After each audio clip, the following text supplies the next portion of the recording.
കഴിഞ്ഞ വീഡിയോയിൽ നമുക്ക് സന്തോഷിക്കാനുള്ള കാര്യങ്ങളൊക്കെ നമുക്ക് ചുറ്റുപാടുണ്ട്, അതൊക്കെ ആസ്വദിച്ച് മുന്നോട്ട് പോകണം എന്ന് ഞാൻ പറഞ്ഞത് കേട്ട് എൻ്റെ ഒരു സുഹൃത്ത് ചോദിച്ചു, അത്തരം കാര്യങ്ങൾ ലഹരി പദാർത്ഥങ്ങൾ ഉൾപ്പെടുന്നുണ്ടോ?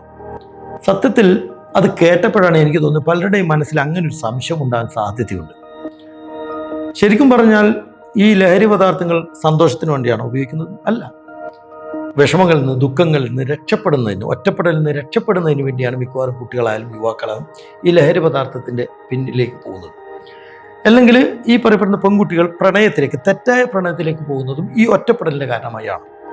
വീട്ടിലാണെങ്കിൽ സമാധാനമില്ല, സ്കൂളിലോ കോളേജിൽ പോയ പഠനം മാത്രം, കൂട്ടുകാർ ഒറ്റപ്പെടുന്നു, നാട്ടുകാർ കുറ്റപ്പെടുത്തുന്നു, ഇങ്ങനെ കുറേ കാര്യങ്ങളുടെ ആ ലിസ്റ്റിൽ. സത്യത്തിൽ ഇത്തരം ആളുകളെ കണ്ടെത്തി ഇവരെ വലയം വെച്ച് ഈ റാക്കറ്റിലേക്ക് കൊണ്ടുപോകാൻ ഒരുപാട് ആളുകളുണ്ട്. അവർ ആദ്യം ലഹരിയല്ല ഓഫർ ചെയ്യുന്നത്, അവർ സൗഹൃദമാണ്. നിനക്ക് ഞാനുണ്ട്, ഞങ്ങളുണ്ട് എന്ന് പറഞ്ഞ സൗഹൃദമാണ് ആദ്യം കൊടുക്കുന്നത്. അങ്ങനെ കൊടുത്ത് അവസാനം അത് ലഹരിയിലേക്ക് എത്തിക്കുകയാണ് കൂടുതൽ ആളുകളും ചെയ്തത്. സത്യത്തിൽ ഇവിടുന്ന് കുട്ടികൾക്കോ യുവാക്കൾക്കോ രക്ഷപ്പെടാൻ കഴിയാത്ത രീതിയിലേക്ക് അത് പോവുകയാണ്.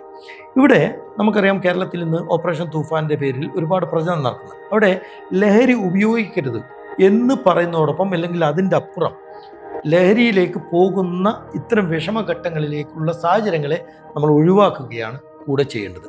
അതിന് ഞാനും അല്ലെങ്കിൽ ഞങ്ങളും നിൻ്റെ കൂടെയുണ്ട്, നിൻ്റെ പ്രശ്നം എന്താണ് എന്ന് ചോദിക്കുന്നതിന് പകരം നീ എന്തിനാണ് വിഷമിക്കുന്നത്, എന്താണ് നിൻ്റെ കാര്യങ്ങൾ എന്ന് ചോദിച്ച് അവരോടൊപ്പം ചേർന്ന് നിൽക്കാൻ സമയം കണ്ടെത്താൻ രക്ഷിതാക്കളും, അവരോടൊപ്പം കാര്യങ്ങൾ മനസ്സിലാക്കി ചേർന്ന് നിന്ന് ഒന്ന് പ്രൊമോഷൻ ചെയ്യാൻ അധ്യാപകരും കൂട്ടുകാരും നാട്ടുകാരും എല്ലാവരും ചേർന്നുകൊണ്ട് അത്തരം വിഷയങ്ങളിലേക്ക് ഈ ചെറുപ്പക്കാരെയും കുട്ടികളെയും കൊണ്ടുപോകുന്നതിൽ നിന്ന് തടയാൻ നിന്നാൽ തീർച്ചയായും നമുക്ക് അവരെ ഈ ഇത്തരം വിഷയങ്ങളിൽ നിന്നും തടയാൻ സാധിക്കും, അവരെയും സന്തോഷങ്ങളിലേക്ക് കൊണ്ടുപോകാൻ സാധിക്കും.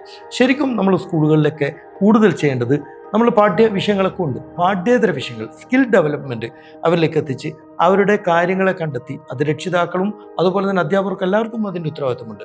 അവർക്ക് ആവശ്യമായ, അവർക്ക് എതിലാണോ സ്കില്ല് അതിനെ പരിപോഷിച്ച് അത് ലഹരിയായി കൊടുക്കാൻ സാധിച്ചാൽ ഇത്തരം ലഹരികളിൽ നിന്നും അവരെ മാറ്റി നിർത്താൻ സാധിക്കും എന്ന് തന്നെയാണ് എൻ്റെ വിശ്വാസം. അതുകൊണ്ട് എല്ലാവരും ലഹരി ഉപയോഗിക്കരുത് എന്ന് പറയുന്നതോടൊപ്പം തന്നെ ലഹരിയിലേക്ക് പോകുന്നുള്ള സാഹചര്യങ്ങൾ ഒഴിവാക്കാൻ കൂടി നമുക്ക് സാധിക്കണം. അങ്ങനെ ആവട്ടെ നമ്മുടെ ഇനി അങ്ങോട്ടുള്ള പ്രചരണങ്ങൾ.